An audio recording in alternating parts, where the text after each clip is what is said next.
इस मूवी के शुरुआत में हम लोग एक गांव का सीन देखते हैं। यहाँ हमें एक औरत दिखाई देती है। उसकी डिलीवरी होने वाली थी, लेकिन उसे एक बेटी हो जाती है। इसके बाद उस औरत का पति उस बच्ची को दूध में डुबाकर भगवान को अर्पित कर देता है, क्योंकि उस समय लड़की का पैदा होना अपशगुन माना जाता था और इसलिए यहाँ सभी लोग लड़का ही चाहते थे। इसी गांव के बगल में एक दूसरा गांव होता है। यहाँ एक परिवार में रामचरण और उसके 5 बेटे होते हैं, लेकिन किसी भी बेटे की शादी नहीं हुई थी, क्योंकि यहाँ लड़की पैदा होते ही मार दी जाती थी। ये लोग काम करने के लिए रघु नाम के एक बच्चे को रखते हैं, लेकिन रघु नीची जाति का था। वहीं इधर बड़ा बेटा रामचरण से ये कहता है वो जल्दी से उसकी शादी करवा दे, क्योंकि उसकी उम्र निकल रही है। रामचरण कहता है वो उसके लिए लड़की ढूंढ रहा है, लेकिन इस गांव में तो क्या, आसपास के किसी भी गांव में कोई भी लड़की नहीं है। ये सुनकर राकेश और उसके भाई खाना छोड़कर चले जाते हैं, लेकिन सूरज यहाँ से नहीं जाता है। इसके बाद इस गांव के बहुत सारे लोग एक घर में टीवी देखने के लिए जाते हैं। ये घर इनका सिनेमा हॉल था। यहाँ ये लोग अश्लील फिल्में देखते हैं। इन गंदी फिल्म को देखते हुए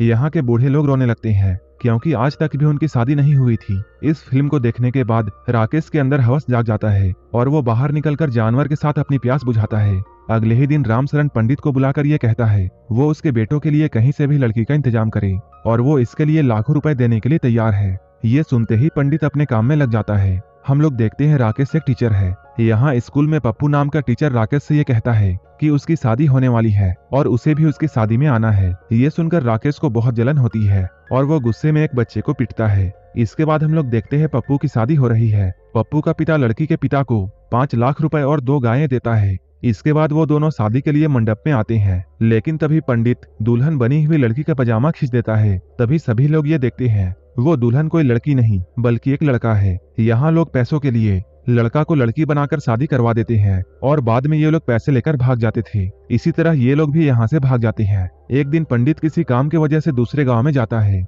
और रात होने की वजह से वहीं पर रुक जाता है। सुबह जब वो शौच के लिए नदी के पास जाता है, तभी उसे किसी लड़की की गुनगुनाने की आवाज सुनाई देती है। पंडित जब जाकर देखता है तब वहाँ एक सुंदर लड़की होती है। पंडित को देखते ही वो लड़की अपने घर में भाग जाती है। पंडित भी पीछा करते हुए उसके घर तक पहुंच जाता है। यहाँ वो लड़की के पिता प्रताप से मिलता है। प्रताप यहाँ पंडित से ये कहता है अगर गांव वालों को उसकी बेटी के बारे में पता चल जाता तब वो लोग उसकी बेटी को भेड़ियों की तरह नोचकर खा जाती, इसलिए वो गांव से दूर इस जंगल में रहता है। उसकी बातों को सुनने के बाद पंडित उसे अपनी बेटी की शादी रामचरण के घर में करने के लिए कहता है और वो उसे 1 लाख रुपए देने की भी बात कहता है। ये सुनकर प्रताप मान जाता है। इसके बाद पंडित दौड़ा दौड़ा रामचरण के पास जाता है। वो रामचरण और सूरज को लेकर प्रताप के घर में आता है। यहाँ प्रताप राकेश की फोटो देखता है। इस फोटो को देखने के बाद प्रताप इन लोगों से ये कहता है वो अपनी बेटी की शादी राकेश से नहीं बल्कि सूरज से करेगा, क्योंकि सूरज देखने में एक संस्कारी लड़का लगता है। ये सुनकर रामचरण जाने लगता है, लेकिन फिर वो जाते हुए ये सोचता है कल्कि की शादी सूरज से ही करने में भलाई है,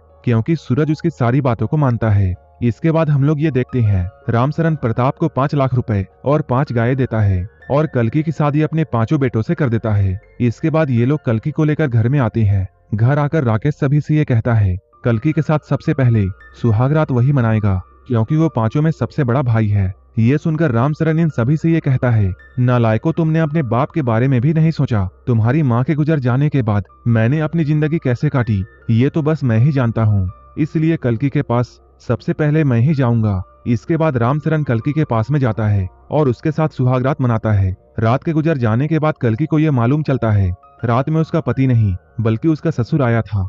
इसके बाद सभी भाई एक एक दिन करके कल्कि के साथ सोते हैं। ये सभी लोग सिर्फ कल्कि को अपनी हवस मिटाने के लिए इस्तेमाल कर रहे थे। जब सबसे छोटे बेटे सूरज की बारी आती है तब वो कल्कि के पास जाता है, लेकिन उस दिन कल्कि की तबीयत ठीक नहीं थी, इसलिए वो उसे मना करती है। सूरज ये सुनकर उसके साथ बाकियों की तरह जबरदस्ती नहीं करता है और ये लोग सिर्फ बातें करते हैं। सूरज काम में कल्कि की हेल्प भी करता है।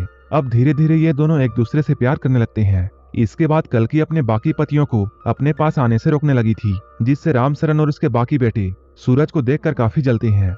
ये लोग ऐसा सोचते हैं सूरज ने ही उनका काम खराब किया है।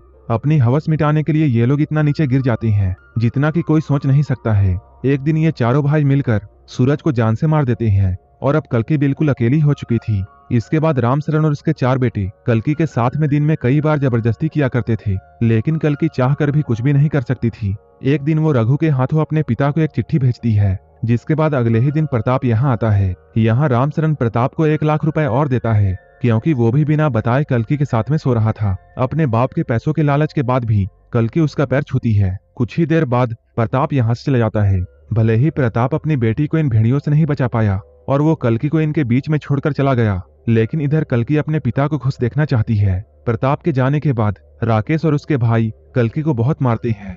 ये लोग कहते हैं तुम्हारी वजह से तुम्हारा बाप यहाँ आया और हमें उसे 1 लाख रुपए देने पड़े। मार खाने के बाद कल्कि रघु से ये कहती है उसे इस जगह से आजाद होना है और वो यहाँ से आजाद होने के लिए रघु की हेल्प चाहती है। अगले ही दिन रघु कल्कि को लेकर यहाँ से भागने लगता है, लेकिन रास्ते में ही राकेश और उसके भाई इन दोनों को पकड़ लेते हैं और ये लोग यहीं पर रघु को मार देते हैं। इसके बाद ये लोग कल्कि को घर ले जाते हैं और उसे गाय वाले घर में बांध देते हैं। इधर जब रघु के घर वालों को ये मालूम चलता है रामसरन और उसके बेटों ने ही रघु को मारा है, तब ये लोग बदला लेने के लिए यहाँ आते हैं। जब रघु का चाचा यहाँ कल्कि को बंधा हुआ देखता है तब वो कहता है तुम्हारी वजह से ही ये सब हुआ है। इसके बाद वो भी कल्कि के साथ जबरदस्ती करता है। इसके बाद वो अपने बिरादरी के लोगों के पास जाता है और वो उन सभी को ये भड़काते हुए कहता है बड़ी जात के लोगों ने हमारे छोटे से बच्चे को मार दिया। अब ऐसे ही कई दिन बीत जाते हैं। कल्कि अब प्रेग्नेंट हो चुकी थी। इसके बाद रामसरन उसे वापस अपने घर में रख लेता है, लेकिन यहाँ पर सभी लोग कंफ्यूज थे कि उस बच्चे का बाप कौन है। यहाँ रामसरन सभी से ये कहता है सबसे पहले उसी ने कल्कि के साथ कांड किया था, इसलिए ये बच्चा उसी का है।